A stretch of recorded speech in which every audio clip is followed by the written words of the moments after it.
Hello, everyone. I'm Marie LaBrosse. I'm show host of Sleuthing Eye-Opening Tales of the Past. I'm here today on WKDW 97.5 FM Real Community Radio. It's coming out of Northport, Florida, right in sunny Florida, although it's a little bit overcast today. And you're listening to us on the Bishop West Real Estate Tower, and thank you for being the sponsor of our tower, Bishop West. Today's show is we'll be discussing very important mental health issues that are going on both in the youth and in the adults. I'm joined again by one of my special friends, Joan Morgan. And I'm going to pretty much turn the show over to Joan because Joan's been working on victims' rights and also on suicide prevention and all the different things that go along with mental health. She's no expert, and I am no expert on it, but we try to get the people that are experts to come together and for help groups. So let me bring on to the platform and to the stage here Mrs. Joan Morgan. Hello, Joan. Hi, how you doing? I'm doing pretty good there, Joan. And how about you? Because in this world, every day's a good day if you're alive. Yeah, every day is a holiday if you're alive, right? And as we age, we we appreciate every day that we do have. And God bless the people over in Ukraine. I can't imagine. And when we talk about suicide or different things and victims' rights and that, the people of Ukraine right now, and Northport has such a huge Ukrainian population. They have relatives, and they may even have homes over there that, if they have a home left, may have. And Joan, with it being such a huge Ukrainian community in Northport, I imagine that you run across this in some of the things that you happen. How do people in those kind of stressful situations even deal with victims' rights that we're going to talk a little bit about, and about I can't even imagine the stress people are going through. I can't imagine it either. I mean, we talk about everything that's happening here, and we are, focused on what's happening here, and then you think about what's happening over there, and you go, we're going through nothing. Yeah. I mean, it's just sad. And unfortunately, we're hearing that the human traffickers and things like that are over there too, getting their prizes, doing their claiming, and it is just so sad. Like you said, our hearts go out to those people. I just admire their strength. I admire everything that they're doing, and God bless all of them. And we just hope that this ends. Because this is just beyond anything we're going to be talking about today. Well, nothing's beyond the loss of life, period, for anybody. But on the other hand, what's going on there and all the thousands that have been killed, and that, it's just plain horrible. Absolutely. We're going to discuss today a couple of different subjects. And Joan, like I said in my preview, that you and I are not experts. I mean, we're not trained in this. However, you surround yourself with people that are. But let's talk a little bit about what you have going, what's coming up, and how people can get involved in things. Okay. We are just a group that's trying, okay? And basically, after the loss of our daughter, Holly's Hope was formed. And Holly's Hope has been kind of like, I'm very proud of the people that are there. We don't have a huge group, but we have a caring group. And we've been able to achieve programs for veterans. We've worked on programs for first responders. We've worked at programs in the schools before COVID. Since COVID, we have not been able to be in the schools. We have not been able to have any programs in there. But we are now we are kind of like going to refocus back on the schools and what we can do. Northport, unfortunately, can't sit around and say we have no one that has committed suicide, because sadly, um, right now it's been almost every 4 months for the last year in that we have lost a child from suicide. I don't even have a number on how many adults we've lost, how many senior citizens that have taken more medication or their husbands or wives' medication and committed suicide after they've gone, and they say those numbers are high. You know, we have all experienced, we've all heard, we all know somebody who has been, unfortunately, their life has been destroyed because of a suicide. And basically, right now, we are saying that this has to end. Obviously, what we had last year with a nationwide, a worldwide case that happened with a Northport resident and his girlfriend, and the Gabby Petito case everybody knows about worldwide. And it was just a horrible, horrible case. And that focused a lot of people on mental health needs. All of our schools have seen, all of our schools have had students that have been Baker acted. All of our students, you know, do not have as many health counselors as we should have, but I don't know how you have enough these days. We were told before the pandemic that 1/5 of the students in a classroom are suffering from some kind of depression, anxiety, have had idolization of suicide, or have done the cutting, or on medication because of anxiety or depression. That's a sad number. That's a sad number. Unfortunately, we have again experienced another suicide of a middle school student, and we are saying this has got to end. And I am very proud to tell you that I had a meeting today with our new city manager, Jerome Fletcher, and let me tell you something, City Hall and our new city manager is totally on top of it. We are not sitting back. He is going to be coming up with a program that we're going to be able to announce soon. They're putting it together, and it's going to be open to everyone in Northport, and we're going to continue programs. We're going to make sure that students know where they can get help, who they can call. We're going to make sure that parents know who they can call, where they can get help, what they can do, and they can reach out, and they're not alone. I am begging every single parent, child, anyone, this bullying that we keep on hearing about, that it ends. What right do you have to sit and criticize another person and think that you have a right to say these horrendous things about them? Some of the bullying messages we've seen are just unbelievable, how people can sit there and say these things to their fellow students. So please, if your child, if anyone that you know has been responsible and into that, come on, wake up, stop it. Okay, Joan, when you're talking about that, people, and you know, you're talking about students, but we see that all the time on social media. We see it from our politicians. We see it from news media. And the thing is the kids are learning through behavior of adults. And a lot of this it becomes normalization. This is my opinion, in case anybody would really like to know that. And anytime that you see a news media program with somebody's name on it, that's their show, their opinion. Like, even This Is My Show, this is my opinion.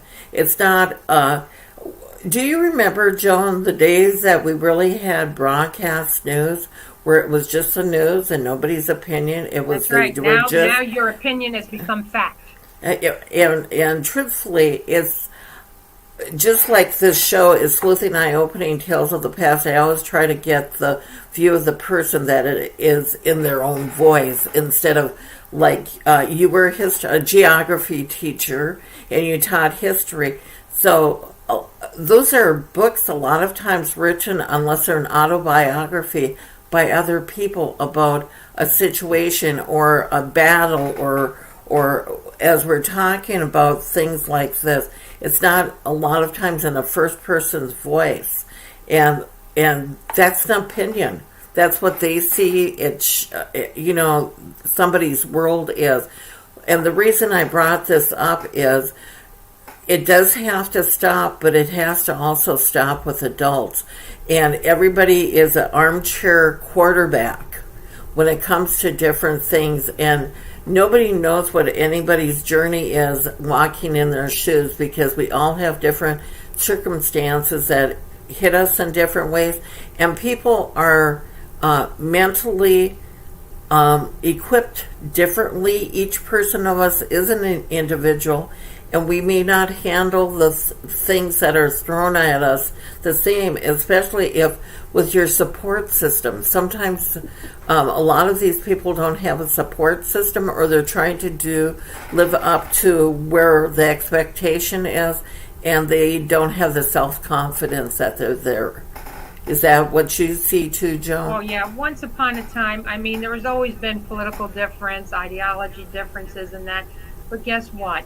You talked. You did things together. In reading history, which I really like to do, you saw people on both sides of the aisle working together. I just finished a book on Robert Dole, and here's what he's talking about.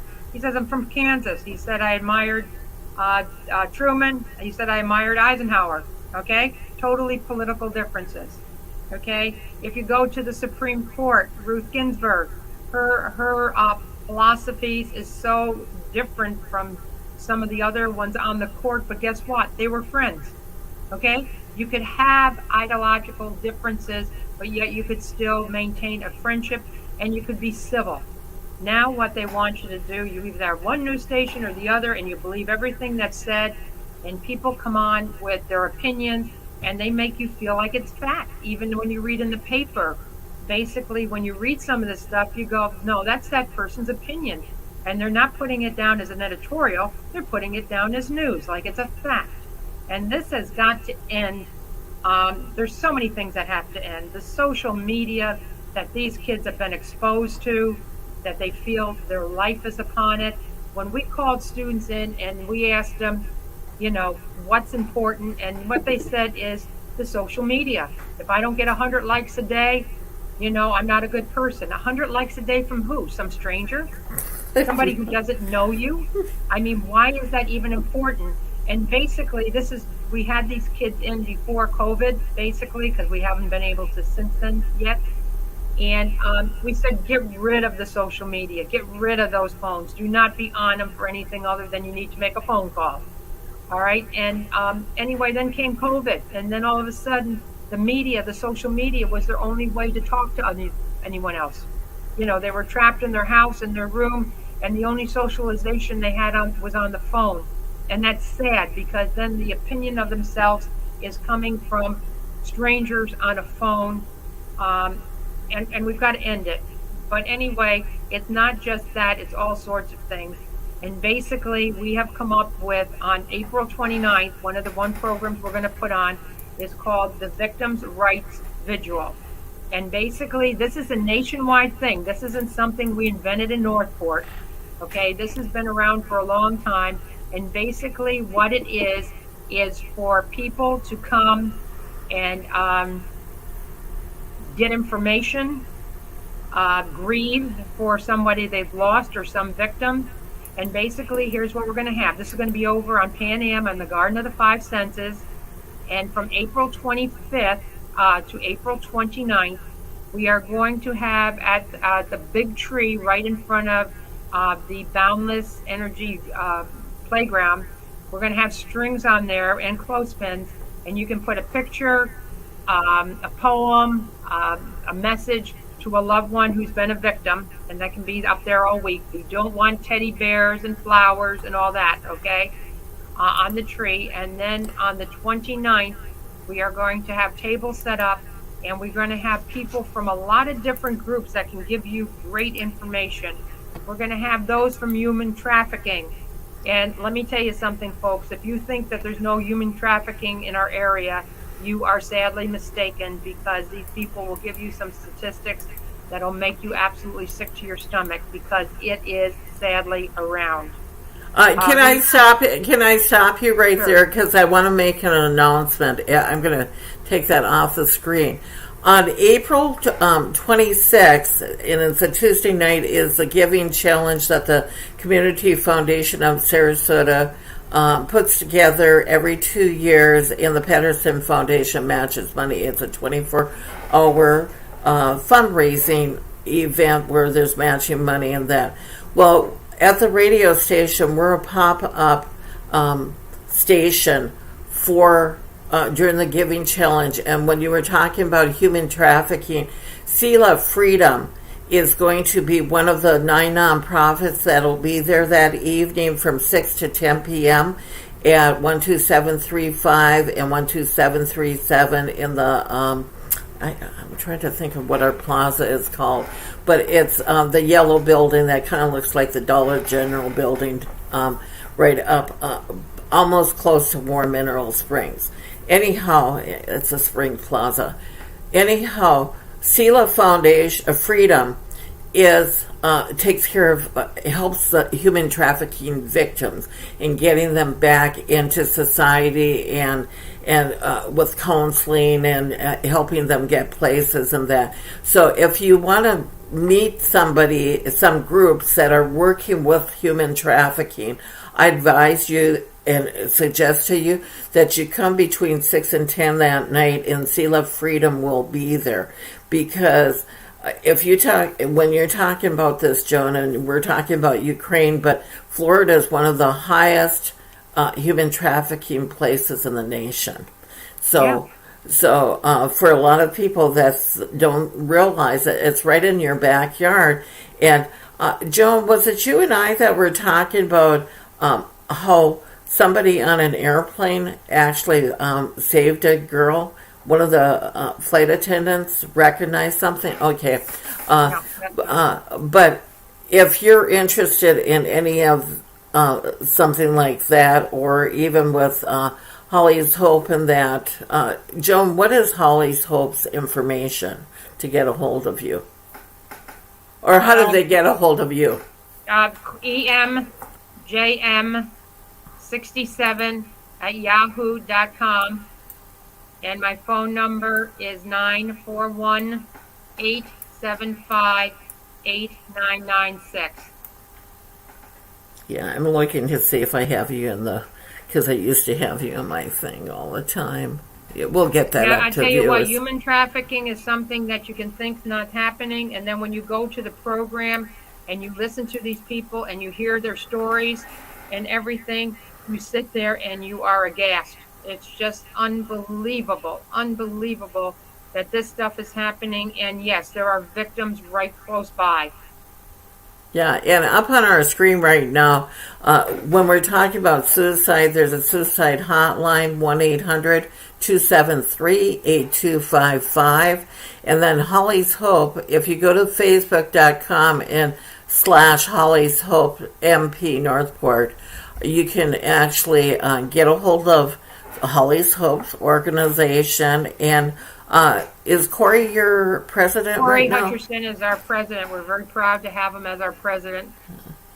Yes, and he has been, and we hope he continues to be for many, many years. And Joan's number is 941-875-8996, Joan Morgan. And then your email was?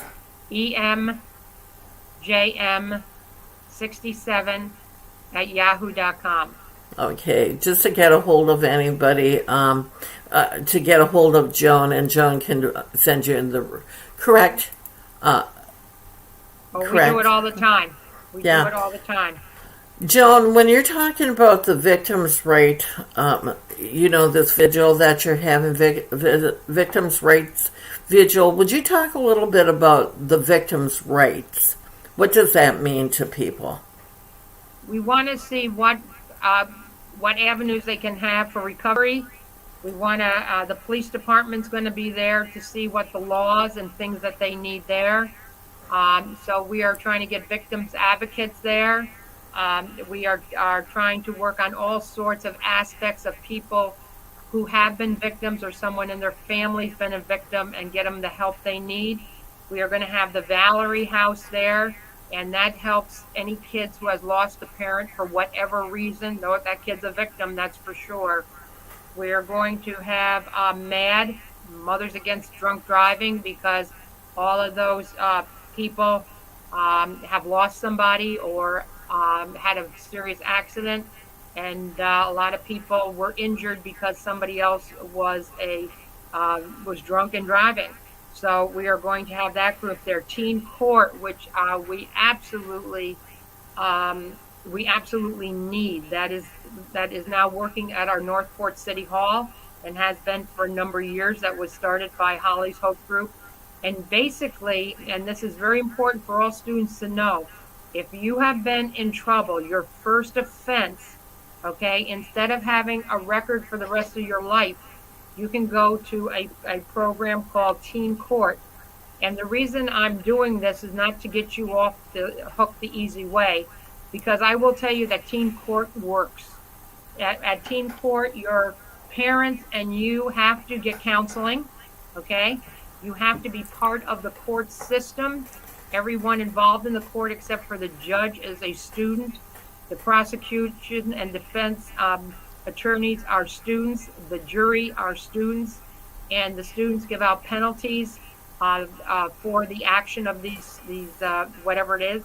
A lot of times it's first offense, shoplifting, drinking at the beach, fighting at school, something like that. And basically, instead of having a criminal record, they can have this first offense, which will not be seen by anyone in the future.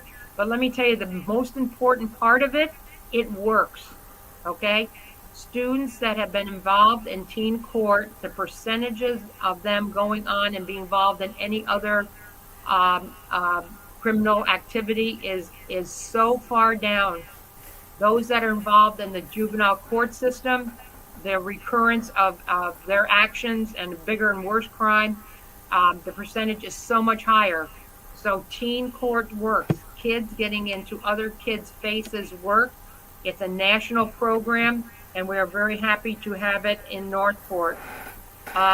We also have Spark. They're going to be there, and they're another group that certainly is helping people who have had problems. Compassionate Friends. Now, that's one that's not known by everybody. Kathy Holder is the one doing that. And Compassionate Friends is open to anyone who has lost a child for any reason. It could be death from cancer. It could be suicide.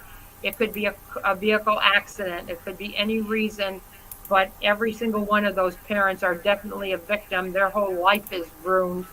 And from then on, they are suffering. And a victim is someone who has suffered because of some actions of somebody else a lot of times. So that's another group.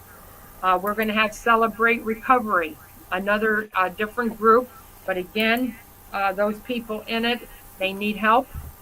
They need advice. They need places that they can go and get help. And we want a lot of these people to be able to function again, to be able to rejoin society. And basically, we want to give them a lot of information as what they can do, how they can help themselves, where they can get help, and where they can get counseling. We're going to have the Survivors of Suicide group there, as well as the Denise Amber Lee group. And that, as you know, is trying to get dispatchers adequate training so that they can make the right decision. And so, therefore, some victims, might get the help that they need. And as you know, with Denise Amber Lee, if the dispatchers had the right training, if they had acted quickly, like they should have, Denise would probably be alive today. So we have a lot of different groups coming. And if you know of any other group that you feel should be in this program, please let us know. Call me at 941-875-8996 or email me at emjm67@yahoo.com. We are going to also have out there, we're going to have luminaries. We have purchased the luminaries and the batteries put in them to glow in the dark, and we're going to be able to make a kind of like a walkway with the luminaries, so you can decorate them and you can celebrate somebody that has been a victim. That doesn't mean that they necessarily lost their lives. Not all crimes end up in a death, but somebody who has suffered because of somebody else, somebody who has suffered something in their lives. And, that's what we're here for. And as I say, it's a national program, and we are truly trying to make it happen here. I believe people in Northport need it, especially what they went through over the situations that we have seen in Northport lately. Some of the situations don't make the papers, and some of them are splashed all over the news. But unfortunately, we can't sit here and say we're a little oasis and none of these crimes and none of these things happen in Northport. So yes, we are openly saying it has happened. We are openly saying that we have to help people.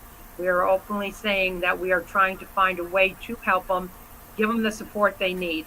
And as a bonus, there's going to be some pizza. El Primo's is giving us a very, very good deal. And having pizzas that night. We're very thankful to New Hope Church because they're supplying all our tables and chairs and a loudspeaker. And Kiwanis has been, as they do for so many things, they're our guardian angel in helping us with insurance and getting water and other needs too. So the vigil itself is going to be from 5 to 8:30 on April 29th. And everyone is welcome. And as I said, it's at the Garden of the Five Senses. And you just come here, and everything's going to be taken down the day after. This is not going to be stuff sitting there for weeks and weeks after. This is just for that night. And so that's what we're doing. Now we're also, because of the latest situations we had, as I said earlier, we're going to be starting other programs, and we're going to start them up very, very quickly. There might be one the week after Easter and it's going to be probably at the Morgan Center. And what we're going to have is citizens, high school kids, middle school kids, and any community members are going to come, and we're going to try to get them information on coping skills, solutions to conflicts, and do what we can to make sure everyone knows if they've got a problem, where they can seek help. Yes. Oh, the QR code that I'm bringing up on the screen, is that something they can scan and get information about the victim's night? Yes. And okay. I'm not great at QR codes. Because, I'm not a real good person on computers, but this was given to us by Lori File, who is an expert on all of this stuff. And okay. Yes, if that's there, then they can scan it and they can get information on it too, because she knows what she's doing on these things.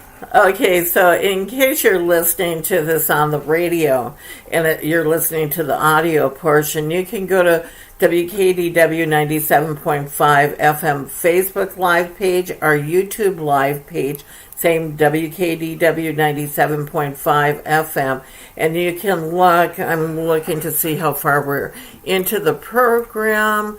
So we are at like 28 minutes in, so you'll be able to find the QR code up on the screen. That way you can just click on it and then find out that information. And I have been showing, just for the audience, that if you're just tuning in, this is Marie LaBrosse with Sleuthing Eye-Opening Tales of the Past. I'm here with Joan Morgan. You're listening to us on WKDW 97.5 FM, Real Community Radio, all volunteer nonprofit out of Northport, Florida, and you're listening on the Bishop West Real Estate Mobile Tower. And let's go back to that, Joan. I'll take that off the screen now, but just for our audience to know, any of this show is also being streamed on social media, YouTube, Facebook Live, and also Twitter. So you can go to any of the accounts with the radio station and my own personal accounts, Marie LaBrosse, and it's Marie Stonich LaBrosse on Facebook, and it's Marie C. LaBrosse on Twitter. You think I'd keep it the same Right, Joan, on all of them, but each place, social media, I have a different part of my name up there. But anyhow, for people, and that's not only just for this show, for my other show, which is Kaleidoscope of the Arts, and then John Rowling streams his show, and Open Mic we stream this way too. So just for everyone, and Making a Difference, those shows are all streamed social media, so you can, if you want to visually, besides audio, hear and see us, you can actually view us on social media. Okay, back to you, Joan. Okay, I wanted to tell you about two other groups, which we've talked about a little bit, but I want to make sure because the location has changed. Our Survivors of Suicide group, our counselor for that is Amy Vogel, and we meet now on the second Monday of every month.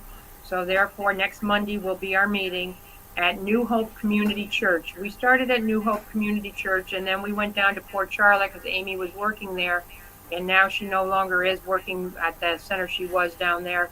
So we're back at New Hope Church, and that's at 6 o'clock, and it's the second Monday of the month, and it's open to anybody who has lost somebody from a suicide, and that is a various situation. We have had some in other survivors of suicide groups that didn't even know the victim of suicide, but frankly, they came upon the person, okay, and the fact that they came upon this person and saw the victim, it destroyed them. It hurt them very much. And we've had some that have gone to survivors of suicide, not because they knew the victim, but because of this horrendous experience and what it did. It shocked their whole system, and they could never get over it, and truly created nightmares and created all sorts of stuff. It's nothing you can get over. So the Survivors of Suicide group, again, that's on the second Monday of every month, 6 o'clock at New Hope Community Church. Which is on Biscayne Boulevard. It's on right Biscayne Boulevard. It's right next to Farley's Funeral Home. And then the church, it is in the back part on the refreshment side, not in the main sanctuary, but just come to the back of the church, okay? And we'll go through the back of the church, the entrance that you use for the church services also. So it's in the back part of the church, and we will be there and let you in. And as I say, that's a place where people can talk freely, and they need each other. It's hard to totally describe what it's like to lose someone from suicide. It's different. It is different than any other death you will encounter in life. Guilt, fear, sadness, wishing you had more knowledge, okay? So it's just all sorts of things, and it's something you don't get over. Not that any death is easy. The death of a parent from cancer or Alzheimer's disease or whatever is certainly hard to get over. I'm not saying it's not, that's for sure. But this is a different kind of thing, and basically we get together and we understand each other because other people don't understand it. But we totally understand each other, and we need each other. So if you are somebody who has lost a friend, family member, near or far, and we have people that have come to Survivors of Suicide group that lost somebody 30 years before from suicide. That's how much the stigma, how much it hurts, and it just does not go away. Okay, we also have the Holly's Hope group. The Holly's Hope group meets on the first Tuesday of every month, and that meets at the Morgan Family Community Center, and it starts at 6 o'clock. So the Holly's Hope and the SOS group both start at 6 o'clock, and it starts at 6 o'clock, and it is open to everybody. And basically what we are trying to do is we're trying to make a difference. Depression, anxiety, suicidal thoughts. We have worked with, as I say, all sorts of groups. One of our main charges for the last almost 8 months, because we couldn't get into the school because of the COVID situation, has been with first responders. First responders, definitely, they need your support. They need your, they need you to tell them and make sure you tell them how much you appreciate them, because without them, where would we be? but first responders really need to seek help.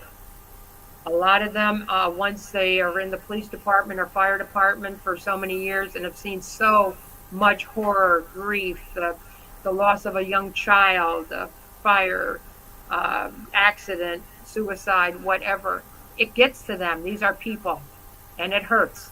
And basically, a lot of them have needed help. So one of our main emphasis has been to help first responders, because first responders, if we don't have first responders, we are all in trouble, and they deserve the help. They need the help. So we have been concentrating on their needs. Before that, we were concentrating more on the needs of children in the classrooms, and we tried to get into the classroom and set up programs for them. Another program that we set up in the classroom was More Than Sad. More Than Sad was a program where it was a film based on various groups. One is talking about a child who is from a home where there's been a lot of drugs, got into drugs, that type of thing, and having suicidal thoughts. Another one is being, hey, the head of the football team, okay? And all the pressures put upon them. The kid going to college, the kid not making college, whatever. The various pressures and that, and to understand that this is not your life, okay? That these are situations that right now you're going through, just like bullying, and you've got to get help. Go to counselors, get help, seek people out. Joan, when you're talking about that, I don't think we put enough. I don't think we're trained with coping mechanisms. Where it depends. It's a reflection on, you watch your parents and how they cope with things. And I don't know if we pick up on that, probably. And that's why I'm saying to the audience, I'm not an expert at any of this, but I know even our parenting skills, you learn from what you see. And you try to do better if there's something that affected you, like you and I are from the old school, that when we got into trouble at home, and it could have been just lipping off to our parent or something, nothing drastic, but there was a wooden spoon. I don't know how many wooden. And that's the problem. That's the problem. Unfortunately, a lot of, I hate to say it, but a lot of parents need to learn how to be parents. We have done some very disservices to them. And for example, some of the skills that we taught in high school that really need to be emphasized are real world skills. Okay, we need kids to know how about a car, how to change a tire, how to get help. Kids need to, if they're going to live, if they're going to work in the world today, they really need to know finances. One program we put on while I was teaching at Lemon Bay is we brought former students back, and we had a former student in each one of the classrooms, and we just said, okay, kids, talk about what the real problems that you face out there. And we were kind of scared. We were thinking it was going to be all alcohol and sex, and we're going, you know what it was? It was finances.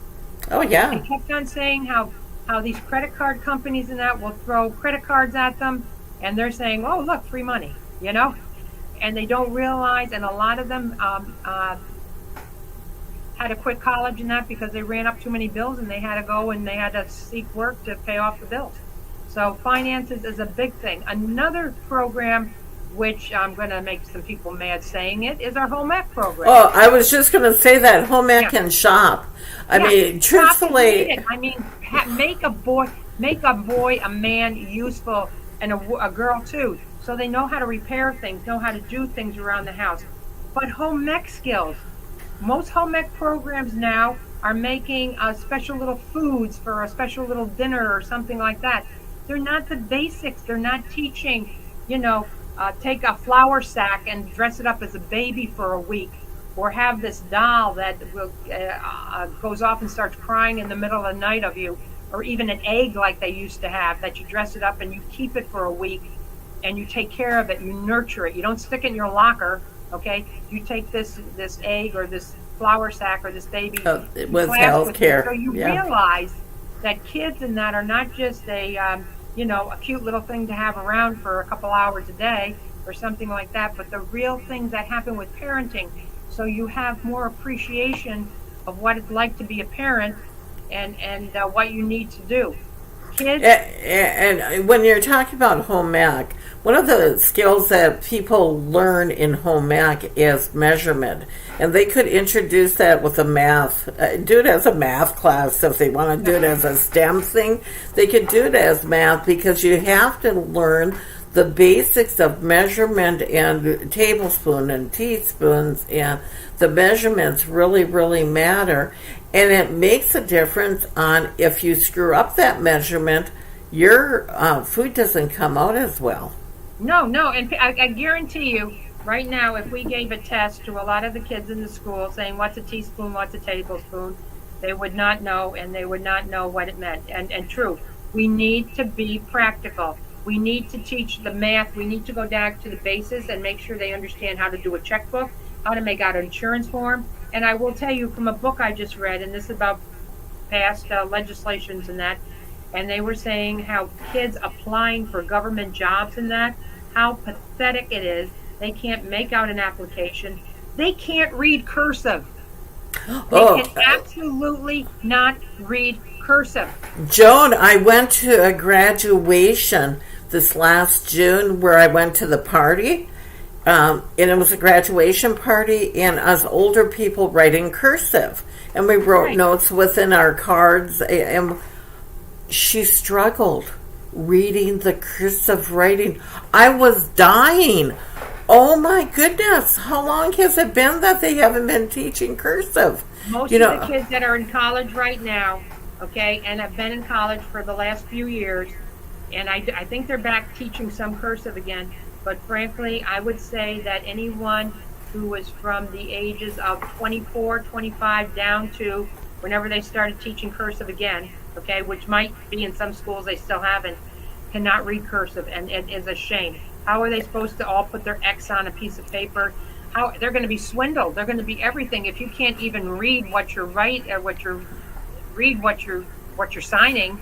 It's like hieroglyphics. Yeah, it's like a lost language then, where it's hieroglyphics that you won't be able to read it. And I don't understand why they even did away with it. And what do the kids do? Print everything? I don't know. Yep, they print. They print or they use, it's all computer. Everything's computer. Spelling is another lost art. I mean, why should I spell? Because I spell check on my computer or on my phone. And it's sad because these are basic things which we all struggled with. I wasn't the world's best speller, I'll tell you that much. But these are basic things that we all struggled with. And we all had our spelling lessons, and we all had our spelling tests, and we all studied these. And now they can just put them on their computer and do spell check. And you have to learn these basics to live in a world today. But if you ask any of the employers, you will find out that these kids cannot do some of the simplest things. I am almost sickened when I am at a cash register and I'm seeing a clerk trying to struggle to give me change. Yeah, if the computer doesn't give it, if the computer... I had his 11th grade student once asking me to tie his shoe. And I said to him, oh, come on, are there cameras here? I mean, you are truly setting me up, and you're going to make a fool out of me to tie your shoe in front of these kids. And he goes, no, seriously, I cannot tie my shoe. And it was serious. He could not tie his shoes. So he wasn't taught that basic. Not, it was not fooling around at all. And then I finally did it because I realized I was embarrassing him.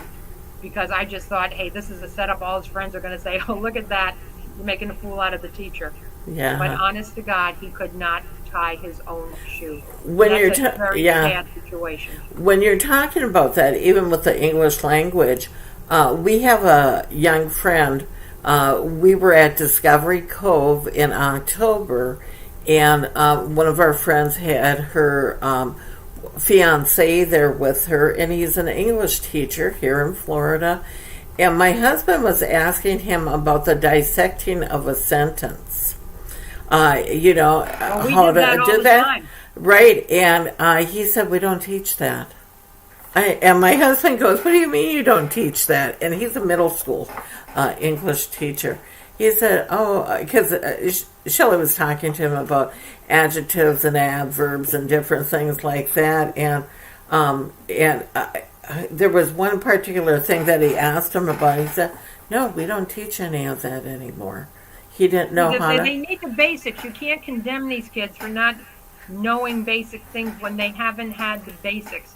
I mean, when we grew up, we had basics, and don't want to get philosophical in church and that, but the youth groups and some of these church-based activities that we were all in, and we all learned the golden rule, and we all lived by it, and truth, honesty, and that was the best policy. Well, you know what? It still is. Oh, and absolutely. Unfortunately, some of these kids, it's kind of like, if you get caught, lie.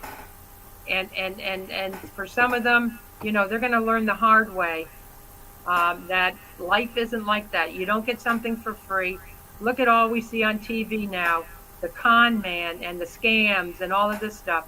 We didn't have those things growing up. No, we didn't. But by gosh, we didn't, my parents didn't have to worry about everyone trying to scam them all the time. When people say something, you believed it. It was the truth. And you went by your word. And now it's kind of like, whatever. And it's sad. Yeah. Back in the 80s, I went back to college and I took sociology. And in the sociology, the teacher wrote different swear words on the board. And actually, they were using a real chalkboard at that time. And wrote on the board, and one of the words starts with an F. And she said that will become a normalized word, that people they desensitize. So the word doesn't have that punch when they say it, or the S, different Right. words, because our society desensitizes to different things. So our children or grandchildren or great-grandchildren, depending on where you are in life, have become desensitized because of the video games that they play and also the TV. There's no, even though it goes PG in that, it's very difficult to monitor what's being put out there because of once it went to cable, and now it doesn't matter whether it's cable or not. The top three TV channels, you used to have ABC, NBC, and CBS, and they were under really strict guidelines. Well, you can catch anything pretty much on most stations anywhere. So how do you monitor exactly what your child is seeing? I mean, seriously, it's there in the face. Caring parent, it is very difficult. As I say, Tuesday at Holly's Hope, I'll give you a fine example of that. We were told that there's this, on your apps on your phone, there's something that looks like a music app, but basically it is not. It actually opens up what's called the second burner, so your parents can't find out what sites you're on and, what porn areas or whatever you're on. And, that's unbelievable. But the parent just looking at it would think that their kids are watching a movie video or something. I mean, I don't even know anything about it because, that's not part of my world. But they are saying that this is a real thing. I have no idea. I have no idea why any kid listening, please do not put pictures of yourself on videos or on Facebook or on any kind of social media that you are going to regret for the rest of your life. Remember that all employers can actually go on those same social medias and realize that maybe you do not have the quality, the character that they want, and they want to give money to, and they want to represent in their business. That these things can come back and they can have a bad ending. If you want people to respect you, you have to respect others. And, if you have a problem, going back to what we're doing, then please, on the other side of it, speak out. Get help. Don't sit there in the middle of the darkness with the depression, anxiety, and feel that the only way out is suicide or hurting yourself. Joan, when you're talking about that, when a person gets to that point, though, there are signs that people around them may be able to see. How hard is it, though, for that person to go out there and reach for help? because I don't know. I mean, when you're talking about this, there's resources for them to go to, but it takes a lot of courage to go there. That's why what we have to do, you're talking about normalizing bad words and normalizing bad actions. We have to normalize getting help. Yeah. We have to normalize seeking out. We have to normalize for our first responder that you don't have to be the strongest person at all time and not say, I've just seen a horrendous situation and basically I need help. We have to make sure that people understand that they have a right to seek help. The alternative is going to destroy their whole family for the rest of their lives. And Joan, talk about the first responders a little bit too, because people were getting punished within those fields if they did speak out before. Well, I'll tell you what, our life is changing. It used to be, suffer in silence, don't speak, all right? And it used to be once upon a time, because we've been talking to them, that if you did speak out, especially a new first responder, you were fired. I mean, that's just the way it was, okay? And someone wanting to go into the military, if you had a blemish on your record, for example, it could have been just, and I'll give you an example that I know of because I've dealt with this with a number of students in the high school when I was a teacher. They got a speeding ticket. They went to traffic court, okay? But they didn't follow through with the last thing to make sure it was taken off their record, okay? It's not supposed to be, unless it's changed.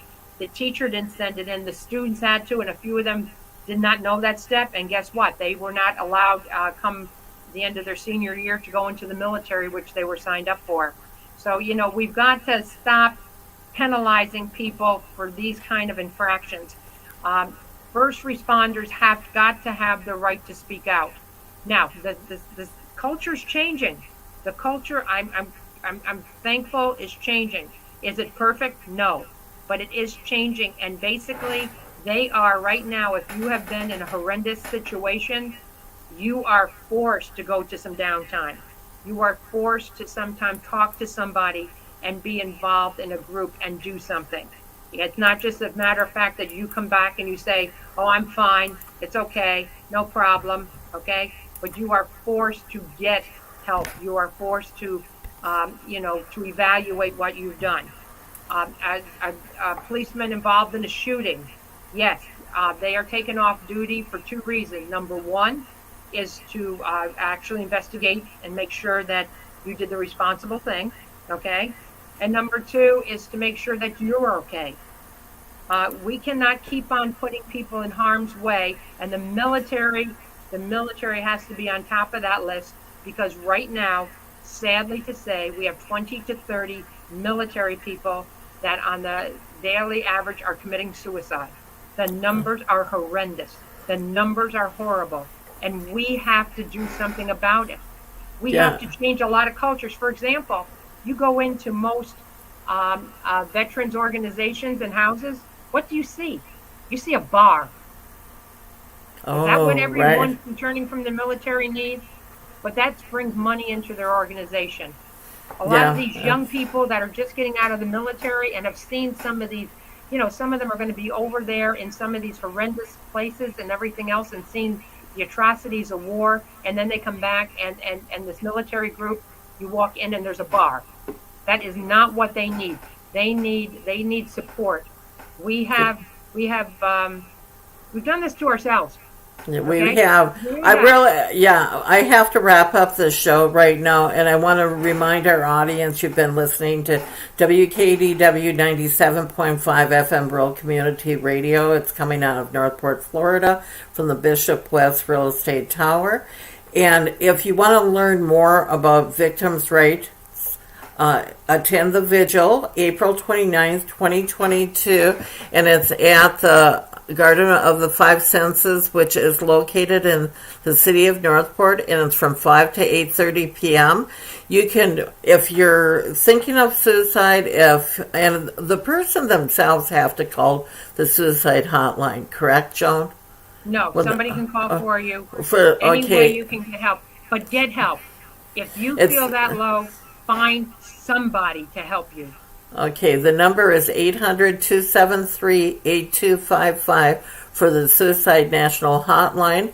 Holly's Hope is a organization for suicide prevention and other help in the city of Northport. They meet They meet at the New Hope Church, which is on Biscayne. No, Holly's Hope meets at the Morgan Center. Okay. On the first Tuesday of the month. Okay. And at the New Hope New Church. Hope, we have Survivors of Suicide, and that's the second Monday of the month at 6 o'clock at New Hope Church. Come around to the back part of the church, and that's where we go in. That's the main entrance that they use at that church. Holly's Hope Northport, you can go to their Facebook page. 941-875-8996 is Joan Morgan to get a hold of her, and her email is emjm67@yahoo.com. I'd like to thank our audience for taking the time out of your day to share it with us and to listen to my show, Sleuthing Eye-Opening Tales of the Past, with my guest today, Mrs. Joan Morgan. Thank you so much for joining me today. Thank you, Marie, for all you do. Oh, you're welcome. And to the audience, there are choices in life. To be kind or not to be kind. If you do anything in life, try to be kind to your fellow human being. Have a great day.